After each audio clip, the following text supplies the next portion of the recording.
Good morning, guys, or good night, or good afternoon, wherever you are. I'm Anna Katlirova from Feminine Strength, and what I wanted to talk about today, I do workshops on women empowerment and seminars, big seminars to empower women. And one of the things that are very important to me is that I reach out to mothers as well. So I've got two kids. I've got a 15-year-old boy and an 11-and-a-half-year-old girl. Both are gorgeous kids. We live in a society in Brisbane, so very technological society, you know, computers, gaming, phones, Instagram, Facebook, TV, movies, have you seen this, have you seen that, music videos. And it's really easy to lose touch with who you are, what you're feeling, and what do you want in life. Very easy to numb your feelings and be in a fantasy land, in wanting something that someone else got, you know. 2 weeks ago, around 2 weeks ago, I took technology away completely from my household. And I'm talking nothing. No movies, no TV, no nothing. The reason I'm saying that is not because that's an important thing to do for you.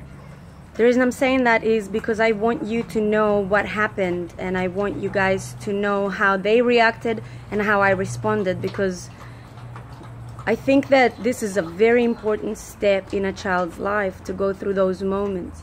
The first time that I told my son that I'm doing that, he was crying and he found it really hard to deal with it.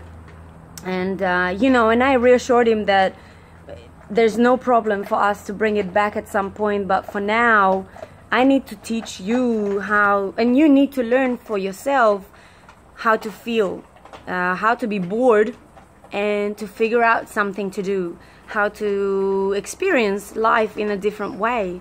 He's 15. He said, but I'm a gamer. I told him, you've got all your life to be a gamer. It doesn't mean that you stopped being a gamer. It doesn't mean that your association with who you are is threatened, because you can still do that. But you're 15 and I have a chance to let you experience life in a different way, and I have to take that chance.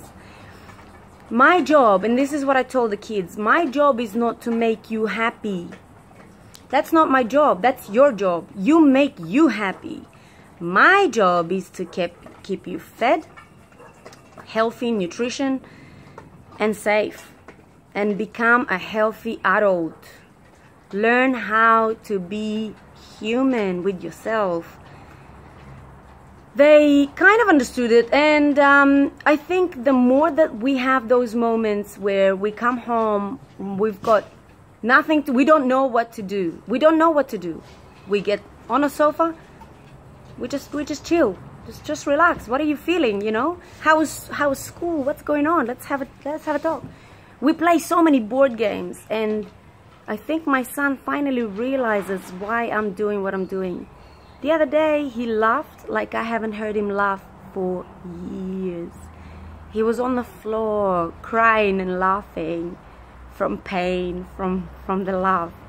You know, and when I pointed that out to him, he really did understand. It really did click in his mind. Oh my God, I actually do that, you know? When he's born and he still gets those moments, I'm so angry with you for taking away something that made me happy. I tell him, what can you do? I mean, you want a job for your summer. What can you do to get that? You know, resume. And he's like, I don't know how to do a resume. That's great. I have a job, so, and I had plenty in my life. Ask me. I'm here for you. So he sat down, and you should have seen his face. He was lit up. He was talking about himself, what he likes, or what what his skills are, and how hard he can work, and how responsible he can be. And I pointed that out again. Look at you. You're feeling and you're experiencing life. Instead of that, you would have been on a computer watching somebody else play. You're not even playing. You're watching somebody else play. Which is nothing wrong with it, but those moments we need to appreciate. And maybe when technology is going to come back to our house in a limited way, I don't know what's going to happen in the future. But I know one thing, right now it works. Right now my kids are experiencing life, their own emotions. They're coming up with creative ways of fighting that boredom, or creative ways of making their life fulfilled and happy and entertained, and it's amazing to see. My advice, don't focus on making your kids happy. It's not your job. It's not. That's their job. Teach them how to make them happy. Your job is to keep them healthy, safe, and make them become a healthy adult. I told my kids, how are you going to learn when you're an adult? How are you going to learn to deal with emotions? Where are you going to go on Instagram? What if you're married? You had a fight. How are you going to learn to deal with that? What are you going to know in communication? Anyway, that's my 2 cents. Thanks, guys. See ya.